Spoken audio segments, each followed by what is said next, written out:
जैसे पहले के लोग अगर चुपचाप पढ़ते तो दे पिटे, बोल के पढ़ो, जोर जोर से पढ़ो, उनको सुनाई देना चाहिए।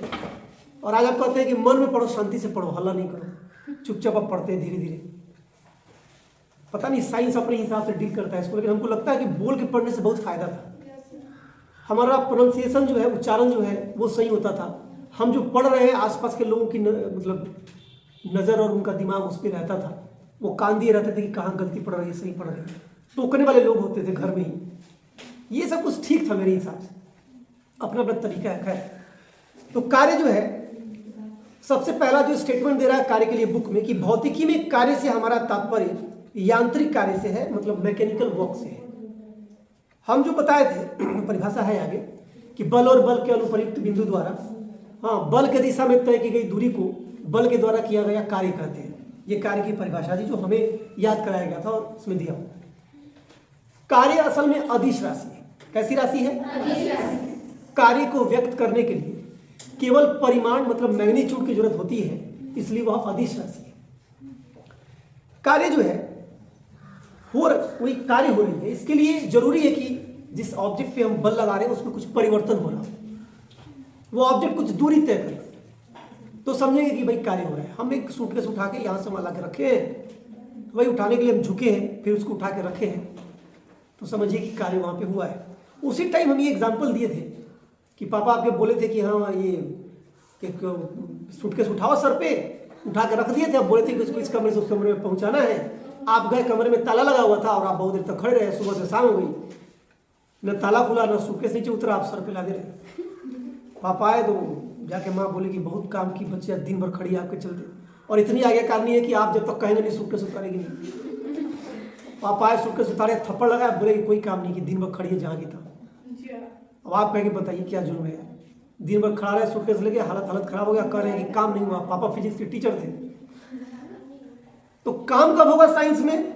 आप जहाँ खड़े थे वहीं खड़े हैं, आप में कोई मोशन नहीं हुआ है। एक आप सरफेस के साथ परपेंडिकुलर ही खड़े हैं, 90 का एंगल बना रहे हैं, और वर्क का फार्मूला होता है W = SS cos theta. F मतलब फोर्स, मान लीजिए 100 न्यूटन का फोर्स लगा दिया होगा आपने। S मतलब डिस्टेंस कितना है, 0 है। आप जहाँ खड़े थे वहीं खड़े हैं। थीटा है cos थीटा, cos 90 डिग्री है, cos 90 का वैल्यू भी 0 आता है। सबको मल्टीप्लाई करेंगे तो चाहे F जितना भी बड़ा हो, उसका पोटेंशियल जितना भी अधिक रहा हो, फाइनली वर्क कितना हुआ, 0। तो थप्पड़ तो सही लगा था, काम तो कुछ हुआ नहीं। कहने का मतलब ये है कि काम जो होता है ना, उसके लिए उसमें जो ऑब्जेक्ट है हमारा जिस पे हम फोर्स लगा रहे हैं, कुछ उसमें चेंजिंग होना चाहिए, कुछ परिवर्तन होना चाहिए, स्थान परिवर्तन होना चाहिए, तो हम समझेंगे कि कार्य हो रहा है। ठीक है। कोई भी कार्य या यांत्रिक कार्य तभी संपन्न होता है जब वस्तु पर बल लगे और वह वस्तु विस्थापित हो, कुछ स्थान परिवर्तन उसका हो जाए, तो समझेंगे कि हम कार्य हुआ है। कार्य हमेशा किसी बल के द्वारा होता है, न कि वस्तु के द्वारा। जब तक आप बल नहीं लगाएंगे तब तक कार्य नहीं होगा, चाहे वो बल कितने भी पोटेंशियल का। बल बहुत सारे प्रभाव उत्पन्न करता है, ये हम लोग सेकेंड चैप्टर में पढ़े थे कि बल जो है चलती हुई जो कोई ऑब्जेक्ट है उसकी गति को बढ़ा सकता है, उसकी गति को घटा सकता है, दिशा बदल सकता है, नहीं और भी काम कर सकता है। वो क्या करेगा कि आकृति बदल देगा, नहीं, ये तमाम चीज बल कर सकता है। तो कार्य के लिए भी जरूरी है कि बल लगे। ठीक है। पृथ्वी द्वारा कोई फल टूट के गिरा है तो पृथ्वी द्वारा जो बल लगाया गया है फल पे, उसको गुरुत्व बल कहते हैं। इस कारण वो नीचे गिरा। ऐसा नहीं कर सकते कि फल पर तो हमने कोई बल नहीं लगाया, फल टूट के नीचे गिर गया। तो फिर ये कैसे स्टेट हुआ कि आप कह रहे हैं कि बिना बल लगाए तो स्थान परिवर्तन होगा नहीं, विस्थापन होगा नहीं। तो मैंने आम को तोड़ा भी नहीं था, आम खुद से गिर गया पक्के। वहां भी क्या हुआ था, गुरुत्व बल लग रहा था। नहीं, गुरुत्व बल पृथ्वी के द्वारा जब किसी भी वस्तु पर, पिंड पर जो बल लगाते हैं वो उसका ग्रेविटेशनल फोर्स है, फोर्स ऑफ ग्रेविटी है, गुरुत्व बल है। तो वहां पे वो बल कहीं ना कहीं काम कर रहा है। कार्य जो है उसका जो एसआई मात्रक होता है वो जूल होता है। क्या होता है? ऊर्जा का भी एसआई मात्रक क्या होता है? जूल होता है। दोनों का सेम है, जूल ही होता है। कार्य का फार्मूला है F/S, W = F/S। और अगर वो ऑब्जेक्ट जिस पे आप बल लगा रहे हैं वो सरफेस के साथ कुछ कोण बना रहा है, एंगल बना रहा है, जिसको वहां पे मेंशन किया गया है, तब इसका फार्मूला हो जाता है W = F/S cos थीटा। ठीक है। इसमें दिया है कि जब बल न्यूटन में मापा जाता है और दूरी मीटर में मापी जाती है, तब कार्य का मात्रक न्यूटन मीटर होगा। कार्य का यह ऐसा ही मात्रक है और इसे ब्रिटेन के वैज्ञानिक जेम्स जूल के सम्मान में जूल कहा जाता है। मतलब कार्य का मात्रक असल हुआ न्यूटन मीटर।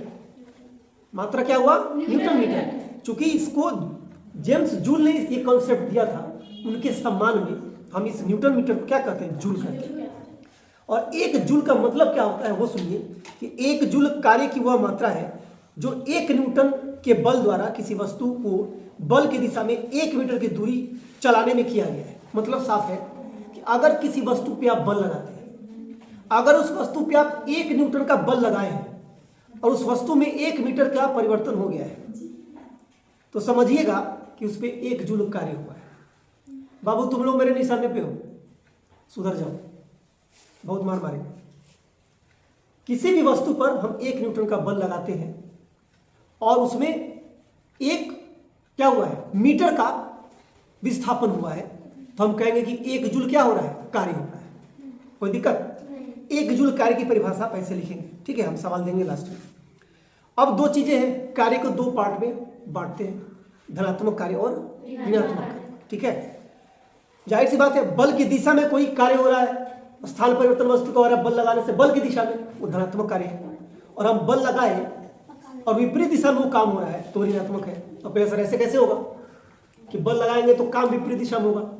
उस समय भी मैंने वो नाव वाला एग्जांपल दिया था कि जब हम नाव चलाते हैं तो देखिए हम इस दिशा में बल लगा रहे हैं, मान लो कि आगे से पीछे की तरफ या पूरब से पश्चिम की तरफ, और नाव किधर बढ़ रही है?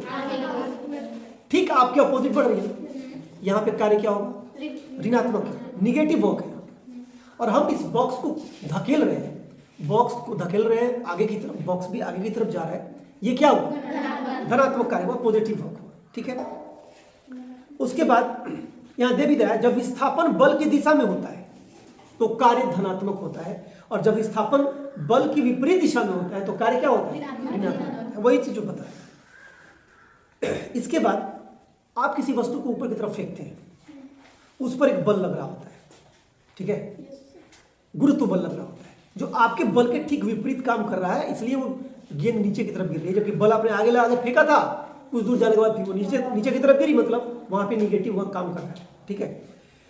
लेकिन पॉजिटिव काम है वही। आप एक किताब रखी हुई अभी मैंने टेबल पे, किताब इसको मैं धक्का दूंगा आगे बढ़ जाएगा, ये पॉजिटिव वर्क हो गया नहीं। और एक कहता है कि शून्य कार्य कब होता है?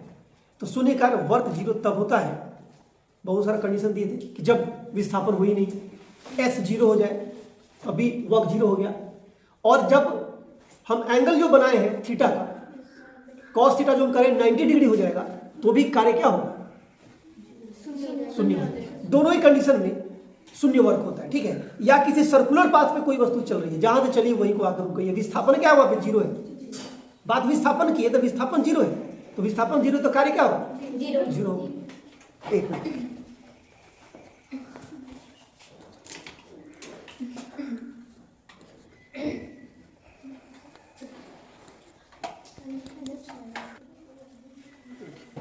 तो हम लोग शून्य कार्य का हम जिक्र कर रहे थे नहीं, कि कार्य शून्य कब होगा? एक सर्कुलर पाथ है, ठीक है?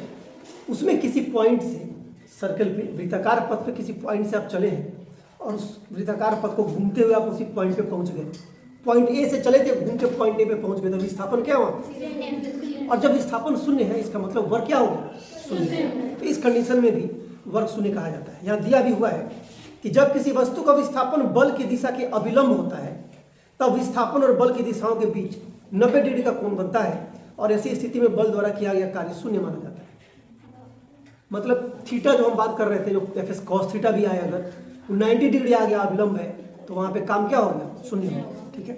तो ये था हमारा कार्य का कंसेप्ट। इंपॉर्टेंट बात क्या याद रखना है इसमें कि कार्य की परिभाषा क्या है, 1 जूल कार्य कब होता है, कार्य का ऐसा ही मात्रा क्या है नहीं, और कार्य W का फार्मूला क्या है, कार्य कब निगेटिव होगी, कब पॉजिटिव, और शून्य कार्य कब होगा।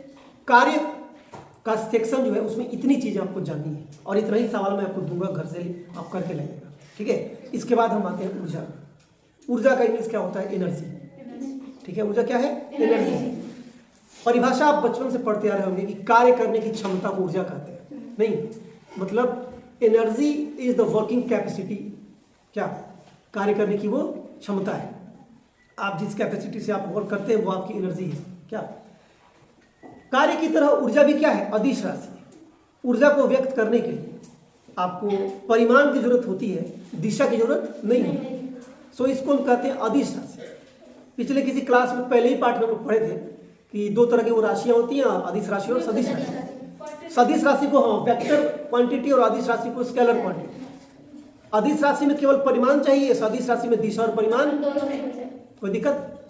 तो ऊर्जा क्या है, अदिश राशि है। और ऊर्जा के का ऐसा ही मतलब क्या होता है, जूल होता है। और परिभाषा है कार्य करने की क्षमता को ऊर्जा कहते हैं। ठीक है, किसी वस्तु को, अब देखिए ऊर्जा को हम बांटेंगे दो पार्ट, स्थितिज ऊर्जा और गतिज ऊर्जा। नहीं, और दोनों को मिला देंगे तो हो जाएगा यांत्रिक ऊर्जा।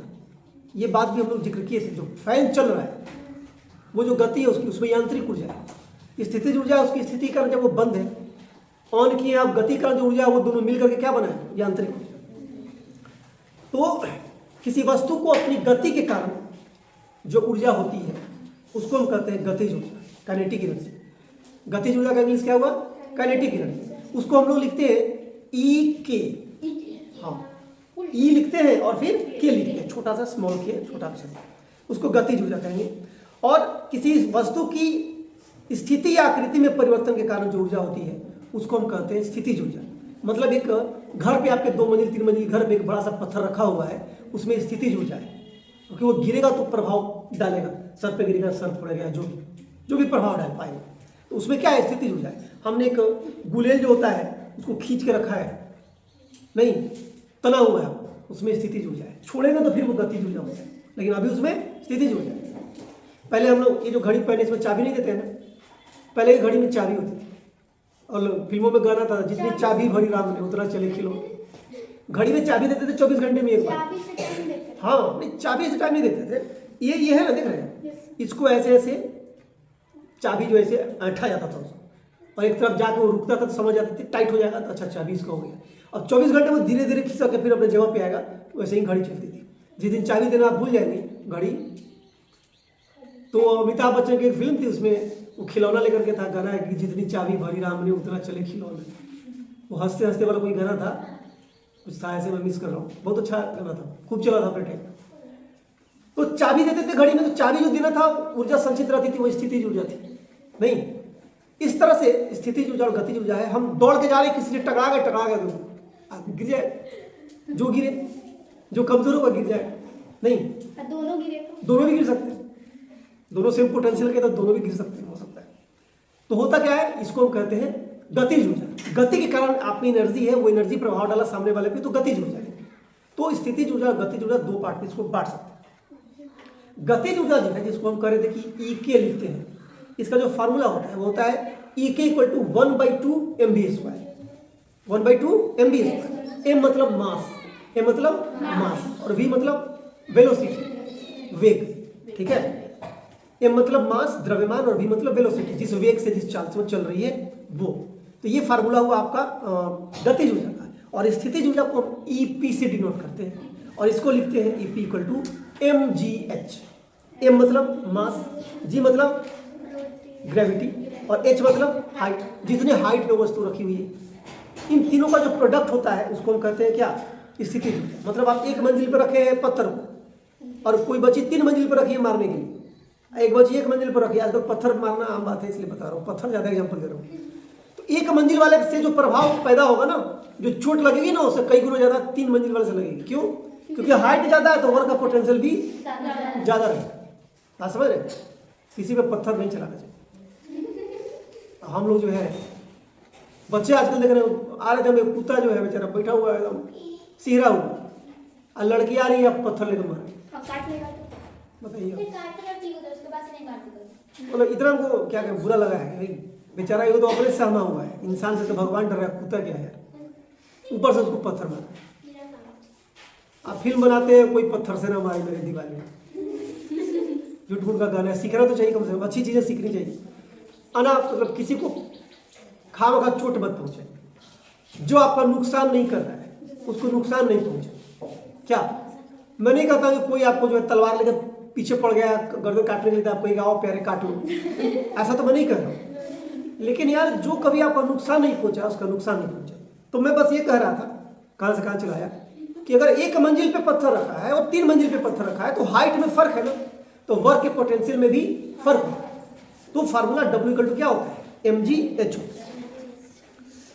किसी वस्तु की स्थितिज ऊर्जा उस वस्तु की ऊंचाई और उसके द्रव्यमान पर निर्भर करती है। एक और बात है, अब एक लड़की जो है, उस दिन मैं उस लड़की का एग्जाम्पल भी दिया था, कोई बच्ची है मान ली बहुत मोटी ताजी चौड़ी है, लड़का ही लो यार, लड़की की बात नहीं करूँ, कोई लड़का बहुत मोटा मोटा है और एक दुबला पतला सा लड़का है, अब दोनों आया दौड़ के आ रहा है, गलती से दोनों टकरा गए, बेचारा पतला ही गिरेगा ना, चोट तो पतले वाले भी हो सकता है, ज्यादा लगेगा। कारण है कि वर्क कर रहा है mgh, उसमें g भी है, उसमें m भी है, मास भी, द्रव्यमान, तो द्रव्यमान तो बाबू का ज्यादा है, दूल्हे पतले का कम है, तो जिसका ज्यादा द्रव्यमान है वो ज्यादा प्रभाव डालेगा। ठीक है, इसलिए कह रहा है कि स्थितिज ऊर्जा वस्तु के द्रव्यमान और ऊंचाई पर निर्भर करता है। दोनों में से कोई बढ़ेगा तो वर्क बढ़ेगा, दोनों में से कोई घटेगा तो वर्क का पोटेंशियल घटेगा। इट मींस दैट वर्क जो है वो मास और डिस्टेंस जो कह रहे हैं, नहीं ये हाइट है, डिस्टेंस मतलब ये हाइट, इसके डायरेक्टली प्रोपोर्शनल होता है। डायरेक्टली प्रोपोर्शनल का मतलब है कि एक बढ़ेगा तो दूसरा भी बढ़ेगा, एक घटेगा तो दूसरा भी घटेगा, और इनवर्स का मतलब होता है एक बढ़ा तो दूसरा घट जाए। तो ये क्या होता है, डायरेक्ट प्रोपोर्शन होता है। ठीक है, कुछ एग्जाम्पल दे रहा है स्थितिज ऊर्जा का एग्जाम्पल, जैसे कहता है पहाड़ी पर स्थित जलाशयों में के पानी में स्थितिज ऊर्जा होती है, क्योंकि वो जो गिरती है नीचे तो जमीन पर प्रभाव डालती है। इसके अलावा दे रहा है लपेटी हुई कमानी पर धनुष की तनी हुई डोरी है, उसमें भी स्थितिज ऊर्जा है। छत पर रखी ईंट है, इसमें ईंट दे रहा है, तब ईंट चलाया जाता था, आज पत्थर चलाया जाता है, तो तब ईंट था तो ईंट का एग्जाम्पल दिया कि छत पर रखी ईंट में भी क्या होता है, स्थितिज ऊर्जा होता है। इसको बताने के बाद आपको दे रहा है गतिज ऊर्जा और स्थितिज ऊर्जा में अंतर क्या है। इस सेक्शन का सबसे इंपॉर्टेंट सवाल है कि दोनों में क्या फर्क है। 3 फर्क दिया हुआ है। पहला है कि गतिज ऊर्जा गति के कारण कार्य करने की क्षमता है और स्थितिज ऊर्जा स्थिति के कारण कार्य करने की क्षमता है। ठीक है, स्थितिज ऊर्जा जो होती है वो गुप्त रूप में संचित ऊर्जा है। भाई हम तान के रखे हुए बुलेट को, कमान को, उसमें गुप्त वो प्रभाव भी डाल नहीं रही, तो संचित है, उसमें स्टोर्ड है, तो वो संचित ऊर्जा है। लेकिन गतिज ऊर्जा क्या है, संचित ऊर्जा नहीं है, दौड़ रहे प्रभाव उत्पन्न करने के तुरंत हम, वो संचित नहीं है। फिर स्थिति तीसरा दे रहा है कि स्थितिज ऊर्जा अपेक्षिक है जबकि गतिज ऊर्जा अपेक्षिक नहीं है। 3 अंतर स्थितिज ऊर्जा और गतिज ऊर्जा में है। इस पार्ट से फाइनल एग्जाम में क्वेश्चन जरूर आता है और आएगा। और जब आप 11th में जाएंगे ना, पूरा का पूरा 9th का उसमें साइंस रहेगा। आपको ये मेरी बात याद आएगी, आप 11th में पता नहीं कहाँ रहेंगे, लेकिन जब आप 11th पढ़ने जाएंगे सर से जहाँ भी पढ़ेंगे, तो वो जैसे आएंगे किताब लेकर कहेगा जाए, तो 9th का चैप्टर है, साउंड उसी में है, उसमें आपको ये वर्क एनर्जी उसमें पढ़ना है, न्यूटन्स लॉ, ये सब 11th में पढ़ना है, और 12th में 10th का चैप्टर सब है। तो इसलिए आप जो है 9th को जो है इग्नोर मत करो। अच्छे कॉम्पिटिटिव एग्जाम में 9th से ज़्यादा सवाल रहता है। उसको बाद आते हैं, एक टॉपिक है ऊर्जा का रूपांतरण। नियम कहता है कि ऊर्जा खत्म नहीं होती है। मतलब हम उस दिन ये बताए थे आपको, हम जो बोल रहे हैं, ये साउंड जो निकल रहा है, ये ऐसा नहीं कि बोल के आप सुन लिए और खत्म हो, ये जाके स्टोर होते रहता है। उस समय एग्जाम्पल दिए थे कि आज आप हमको गरियाएंगे, अगर हो सकता है कि 5 महीने बाद हमको सुनाई दे देगा, अच्छा बोल रहे थे सब। वो फिल्म का मैं एग्जाम्पल दिया था, कोई मिल गया फिल्म का, राकेश रोशन और ऋतिक रोशन का सीन शुरुआती 5-10 मिनट का है वो। उसमें वो एलियन वगैरह पे एक्सपेरिमेंट करता है, एक तरह का साउंड वो ऊपर ट्रांसमिट करता है और बाद में वो साउंड रिफ्लेक्ट होकर आता है। उसमें ये बात बताया हुआ है, साइंस फिक्शन पे फिल्म है वो, तो बताया कि साउंड में खत्म नहीं होता है, स्टोर होता है। और साइंस भी कहता है कि जितने तरह के साउंड आजकल डीजे का बज रहा है शादी में, अब तो लोग मर रहे हैं उसमें भी डीजे बजा रहा है, ज़्यादा बुजुर्ग मर गए तो डीजे बजा के डांस करते जा रहे हैं दफना में, बाकी शादी में और जन्मदिन फलाना चिलाना सब में बज रहा है। नहीं, मतलब लोगों को हल्ला चाहिए, कुछ हल्ला होना चाहिए। वो ऐड देता है और तूफानी करते हैं, तो तूफानी कर रहा है, पता है इसका कितना बुरा असर पड़ेगा आने वाले टाइम में। हमारी हियरिंग कैपेसिटी जो है ना, वो धीरे धीरे लॉस होती जाएगी। ये सब वायुमंडल में जा रहा है, ऊपर स्पेस में, ये खत्म नहीं होता है, कभी नहीं खत्म होगा। एनर्जी तो खत्म होती ही नहीं है, वो एक रूप से दूसरे फॉर्म में ट्रांसफर हो सकती है, खत्म नहीं हो सकती है। अब जब ये भरते जाएगा, अब साउंड कभी कभी टकराएगा, आपस में टकरा कर रिफ्लेक्ट होता है बराबर। आप कभी कभी देखती होंगे, आपकी माँ बुलाई नहीं है, सुनती है जी बोल देती है अचानक से, जबकि आपको बुलाई नहीं हो, आपको आवाज सुनाई देता है, कोई बुला रहा है, एग्जैक्ट आपको सुनाई देता है। माँ का देख पकड़ा गई क्या भाई, अब बताइए ऐसे भी होगा कि कोई का बोला वो कभी सुनाई देगा। दादी में मर गई है, बोली थी मलका, और 4 साल बाद उनके सुनाई दे रहा मलका, तो मलका कहाँ रहेगी, ये के ऊपर रही, तो 4 साल पहले चले गई, अल्लाह को प्यारे हो गई है, 4 साल बाद कल पुकार रही है। ऐसा हो सकता है, क्योंकि साउंड कभी खत्म नहीं होता है। अब क्या है, मैं ये कह रहा था कि जो हियरिंग कैपेसिटी है वो लॉस होगी धीरे धीरे। हम बोल रहे हैं अभी ना, और वो लास्ट में बच्ची जो बैठी है वो सुन रही है। आने वाले टाइम में हम जब बोलेंगे तो खाली आप सुनिएगा, उसको नहीं सुनाई देगा। एक समय ऐसा आएगा आपकी हियरिंग कैपेसिटी धीरे धीरे कमजोर पड़ जाएगी। इतना ज़्यादा साउंड कोलाहल रहेगा कि जो झिल्ली होती है कान की ना, उस पर प्रभाव पड़ेगा। फिर तो ये सब रोका भी नहीं सकता। कैसे रोका जाएगा? आदमी फैशन परस्त हो गया, आदमी को चाहिए तूफानी करते हैं। तो आपने देखिए ना, बहुत ऐसा फेस्टिवल था छठ पूजा में, हम कभी नहीं सुने थे कि मूर्ति बनेगा, उसका विसर्जन होगा। अब क्या है कि छठों पूजा में हमारे गांव में कुछ लड़का सब है, वो क्या करता है कि किसी पता नहीं छठी माँ के किसका बनाता है मूर्ति में पता नहीं, और वो लोग पूजा करते हैं और विसर्जन करते हैं सरस्वती पूजा की, दुर्गा पूजा की तरह। ये नया नया जुड़ता जा रहा है। हाँ भाई, छठ की बात कर रहे हैं। अब सोचिए जरा, छठ पूजा से कहीं भी कनेक्शन उसका था? अगर ये बात हम बोलेंगे तो उठा के हम उसी तरह फेंक देगा सब तालाब। कहेगा कि जो है भ्रष्ट हो गया, मुसलमान के साथ रहते रहते इसका बुद्धि भ्रष्ट हो रहा है, इसको मूर्ति पूजा से टेंशन है। मूर्ति पूजा टेंशन नहीं हो रहा है, ये नया नया कहाँ से ला रहे हो यार? भाई दशहरा था ठीक है, दुर्गा माता तो बहुत पहले से पूजा होता रहा है, गणपति बाबा की पूजा होती है, मूर्तियां बनती है। छठ तो हम देख रहे हैं नया घुस रहा है। कल हो गया महावीर झंडा में भी मूर्ति बनाने लगेगा किसी में। कहने का मतलब क्या है? अच्छा, बना रहे भी तो कोई फर्क नहीं है, चुपचाप पूजा तो कर नहीं सकते। नाचिएगा, गाइएगा, कूद फान करिएगा, लाता लाती मारा मारी, उसके बाद दंगा फसाद, पत्थर फेंका वो, ईंटा फेंका, वहां पर जाके खत्म हो रहा है पूजा। भाई इन चीजों से प्रॉब्लम है, ठीक है? मैं मतलब इसको गलत पॉइंट ऑफ व्यू से नहीं ले रहा हूँ, धर्म के ख्याल से नहीं बोल रहा हूँ, मतलब सही नहीं है तरीका। जो चीजें पूजा हुआ है ना, जो कोई नहीं जानता है। रामकृष्ण परमहंस का एग्जाम्पल दे रहा हूँ। रामकृष्ण परमहंस को कहते हैं साक्षात देवी का दर्शन हुआ था, और उनके किसी शिष्य ने, इनके पास जो भी लोग जाते थे दीन दुखी, इनसे मिलते थे, इनका आशीर्वाद लेते थे, वो परेशानी उनकी दूर हो जाती थी। शर्त यही था कि इसको कहीं बताना नहीं। उनके एक शिष्य जो है, जाके गांव में कोई गए और पता चला कि कोई बच्ची बीमार है या कोई दुखिया है, जाकर अरे यार हमारे गुरुजी के पास जाओ, जिसको छू देंगे उनकी बीमारी जो है खत्म हो जाएगी। अब भगदड़ मच गया, ऐसा कौन आदमी आ गया छुएगा तो बीमारी खत्म हो जाएगा। लोग पहुंचे दौड़े दौड़े, गए उनके पैर पे गिरे, बोले क्या रामकृष्ण परमहंस अचरज हो गए। वो तो संत टाइप आदमी थे, प्रचार वाले तो थे नहीं। विवेकानंद के गुरुदेव थे। विवेकानंद जैसा आदमी का जो गुरुदेव होगा वो साक्षात अवतार ही होगा। तो बाकी के में तो औकात नहीं थी जो विवेकानंद को अपना शिष्य बना ले। विवेकानंद तो सबके बाप अपने ही थे।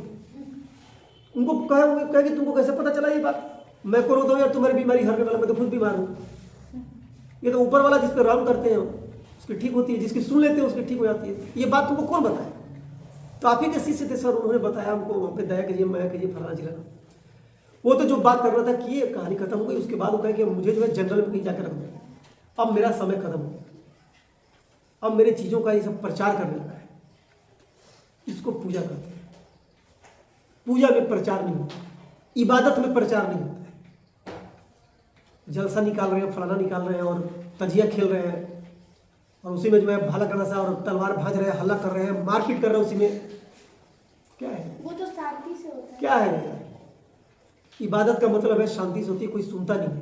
पूजा का मतलब यही है। लेकिन अब क्या है ना, नए जो लड़के हैं ना, जवानी उफान मार रही है उनकी, वो मानेंगे नहीं जब तक सड़क पे नाचेंगे नहीं। तो हल्ला तो होगा ना, यही हल्ला जो है ना, यही साउंड जाके जमा होगा।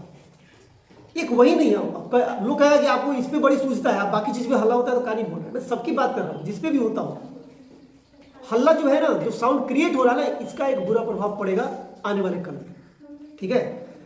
तो क्योंकि साउंड जो है, ऊर्जा जो है खत्म नहीं होती है। अब ऊर्जा एक रूप से दूसरे रूप में रूपांतरित होती है, ट्रांसफॉर्मेशन होता है। जैसे आप देखिए, इलेक्ट्रिसिटी आ रही है, बदल रही है लाइट एनर्जी में, नहीं प्रकाश ऊर्जा में। बिजली आ रही है, बदल रही है यांत्रिक ऊर्जा में। पंखा चल रहा है, क्या पटाखा है, रासायनिक ऊर्जा उसमें आती है, विस्फोट होता है साउंड एनर्जी में, ध्वनि ऊर्जा में बदल जाती है, नहीं ऊष्मीय ऊर्जा में बदल जाती है। इस तरह से ऊर्जा एक रूप से दूसरे रूप में ट्रांसफर होती है, और अंततः जो बचे वो स्टोर है कहीं ना कहीं, उसको खत्म आप नहीं कर सकते। और इसी को हम ऊर्जा संरक्षण का सिद्धांत कहते हैं। ऊर्जा को न तो हम बना सकते हैं और न मिटा सकते हैं, न विनाश कर सकते हैं, एक रूप से दूसरे रूप में उसको हम ट्रांसफर कर सकते हैं। और जो ट्रांसफर की बात मैं कह रहा हूँ, उसमें देखिए 4-5 एग्जाम्पल दिया है कि जब कोयला या लकड़ी जलता है तो उसमें स्टोर्ड जो है संचित रासायनिक ऊर्जा, उसका रूपांतरण ऊष्मीय ऊर्जा में होता है, एक रूप से दूसरे रूप में बदल गया। फिर देखिए आप लालटेन को जब जलाते हैं तो केरोसिन में जो संचित रासायनिक ऊर्जा है वो प्रकाश ऊर्जा में बदलती है, ऊष्मीय ऊर्जा के रूप में बदल जाती है। अगर आप टॉर्च में जो बैटरी सेल लगा होता है उसमें क्या होता है, उसमें रासायनिक ऊर्जा संचित रहती है। जब ऑन करते हैं तो प्रकाश ऊर्जा के रूप में, पहले विद्युत ऊर्जा के रूप में आता, विद्युत से प्रकाश ऊर्जा के रूप में क्या होती है, ट्रांसफॉर्म हो जाती है, बदल जाती है। अगर आप पंखा चला रहे हैं तो मैंने बोला ये विद्युत ऊर्जा यांत्रिक ऊर्जा में बदल गई, ठीक है। बिजली की घंटी होती है, उसमें आप इलेक्ट्रिसिटी क्या बदलता है, ध्वनि ऊर्जा में टन टन टन घंटी बजने लगती है। इसके अलावा पटाखा विस्फोट करते हैं तो बताया मैंने, रासायनिक ऊर्जा क्या हो, ऊष्मीय ऊर्जा में बदल जाएगी, ध्वनि ऊर्जा में बदल जाएगी, नहीं। तो ये तमाम चीजें जो है परिवर्तन होती है, ट्रांसफॉर्म होता है। तो ऊर्जा के संरक्षण का सिद्धांत जो है वो नियम बताता है कि ऊर्जा न तो उत्पन्न की जा सकती है और न नष्ट की जा सकती है, इसको एक रूप से दूसरे रूप में हम क्या कर सकते हैं, बदल सकते हैं, ठीक है। तो ये बात ध्यान रखना है, इस सेक्शन में ये सब चीज पूछेगा आपसे, ठीक। उसके बाद हम आते हैं शक्ति पर, जिसको हम पावर कहते हैं, ठीक है। शक्ति क्या है, कार्य करने की समय दर, दर शब्द लगा हुआ, रेट है, मतलब वर्किंग कैपेसिटी का रेट है शक्ति, पावर। पावर जो है उसकी परिभाषा दिया हुआ है कि प्रति इकाई समय में किए गए कार्य को शक्ति कहते हैं, अर्थात शक्ति कार्य करने की समय दर होती है। और शक्ति जो है उसको हम P से सूचित करते हैं, इसका फार्मूला होता है P = W/T, मतलब किया गया कार्य बटा समय, ये शक्ति का फार्मूला है। शक्ति का मात्रक जो है जूल और समय दोनों में मापा जाता है शक्ति को, इसलिए इसको हम वाट कहते हैं। W/T means work by समय, टाइम, और हाँ। P का मतलब पावर, ठीक है। P = W/T, P मतलब पावर, W मतलब वर्क, T मतलब टाइम। चूंकि कार्य और समय दोनों अदिश राशि है तो जाहिर से बात है शक्ति भी क्या है, अदिश राशि। शक्ति क्या है, अदिश राशि। और शक्ति का जो एसआई मात्रक होता है इसको हम वाट कहते हैं, जेम्स वाट के सम्मान में। ऐसे इसका मात्रक होता है जूल पर सेकेंड। क्या होता है, जूल पर सेकेंड, लेकिन इसको हम वाट लिखते हैं W, ठीक है। जेम्स वाट अगर आपको नाम याद है तो आपको रेलवे इंजन भी याद होगा, उनसे कनेक्शन है जेम्स वाट का, ठीक है। 1 वाट इक्वल टू होता है 1 जूल पर सेकेंड, ठीक।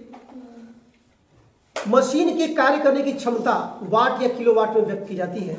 शक्ति का एक अन्य प्रचलित मात्रक भी है, इसको बोलते हैं अश्वशक्ति, हॉर्स पावर।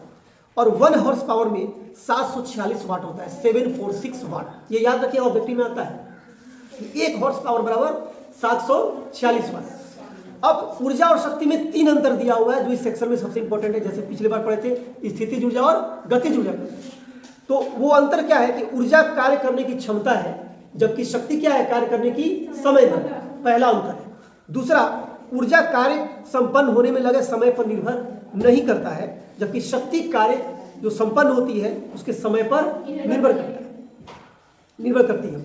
ऊर्जा का ऐसा मात्रक जूल होता है और शक्ति का ऐसा मात्रक वाट होता है। ये 3 मुख्य अंतर है ऊर्जा और शक्ति। उसके बाद अगर औसत शक्ति निकालना हो उसके लिए एक फार्मूला है कि कुल उपयोग की गई ऊर्जा और बाई कुल लिया गया समय, ये आपको औसत शक्ति का फार्मूला होता है। ऊर्जा का एक व्यावसायिक मात्रक भी होता है, अंतिम टॉपिक है चैप्टर का, इसको ध्यान से सुनिए क्योंकि ये ना बिजली से रिलेटेड है, इसका इलेक्ट्रिसिटी से। जो घर में आपके यहाँ मीटर रीड करने आता है ना इलेक्ट्रिसिटी वाला, और आपको एक पर्ची देता है काट के, और ये आपका इतना बिल हुआ, इतना कहता है, इतना यूनिट आप खर्च कर लिए। ये यूनिट शब्द क्या है, ये बहुत इंपॉर्टेंट है जानना। कहता है घरेलू तथा व्यावसायिक उपयोग के लिए जूल एक छोटा मात्रक होता है, इसके लिए एक दूसरे मात्रक का व्यवहार होता है जिसे हम कहते हैं किलोवाट घंटा। क्या कहते हैं, किलोवाट घंटा, किलोवाट आवर। 1 किलोवाट अर्थात 1000 वाट होता है। 1 किलोवाट में 1000, एक किलोवाट हो गया। किलोग्राम कैसे होता है, नहीं तो ग्राम का एक बड़ा मात्रक होगा किलोग्राम, ऐसे ही वाट का मात्रक हो गया बड़ा मात्रक किलोवाट, उसमें 1000 वाट होगा। 1000 वाट मिलकर क्या बनेगा, 1 किलोवाट, 1 KW बनेगा, ठीक है। तो 1 किलोवाट अर्थात 1000 वाट क्षमता वाली मशीन 1 घंटे तक अगर उपयोग में लाई जाती हो तो हम कह सकते हैं कि 1 किलोवाट घंटा ऊर्जा का उपयोग हो रहा है। और इस 1 किलोवाट घंटा को ही हम 1 यूनिट ऊर्जा कहते हैं। अगर आपके घर में 1 महीने में 100 यूनिट ऊर्जा खर्च हुआ है, कितना यूनिट, 100 यूनिट, इसका मतलब है कि आपने अब 100 में 1000 वाट से गुना कर लीजिए, उतना वाट एनर्जी आपके घर में बिजली से जो है कंज्यूम किया गया है। आप जो भी काम किए हो, आप फैन चलाए हो, आपका रेफ्रिजरेटर चल रहा हो, एसी चल रहा हो, जो भी यूज कर रहे हो, इतना वाट आपने एनर्जी यूज किया है। तो 1 यूनिट ऊर्जा का मतलब है कि 1 किलोवाट घंटा। अगर 1 किलोवाट घंटा आप एनर्जी यूज किए हैं 1 घंटे तक, तो इसको हम कहेंगे 1 यूनिट ऊर्जा, ठीक है। फिर से देख लीजिए कि 1 किलोवाट क्षमता वाली मशीन है, कोई भी अप्लायंसेज है आपके यहाँ, उसने अगर 1 घंटे तक उसका उपयोग किया है तो समझिए 1 यूनिट ऊर्जा का उपयोग किया है, ठीक है। और ये जो है 1 किलोवाट आवर को जूल में जब हम लिखते हैं तो होता है 3.6 इंटू 10 का पावर 6 जूल, ठीक है। तो ये आपका चैप्टर था कार्य ऊर्जा और शक्ति। आपको क्या करना है, जो क्वेश्चन हम आपको लिखवा रहे हैं आपको घर से उसका फेयर तैयार करके लाना है, या फिर इसमें हम आपके बुक में ही होमवर्क दे देते हैं, क्या आप इसको करके लाइए। इसमें शॉर्ट क्वेश्चन 22 है ना, इसमें बहुत का आंसर भी दे दिया है, तो 22 क्वेश्चन आप लिख के लाइए। और जो अति लघुत्तरीय है वेरी शॉर्ट टाइप, और जो शॉर्ट टाइप है उसमें आपको 13 क्वेश्चन, ये दोनों कल बना के लाइए, चेक कराइए। हम बोलेंगे उससे मिला लीजिएगा, जो सही होगा ठीक है,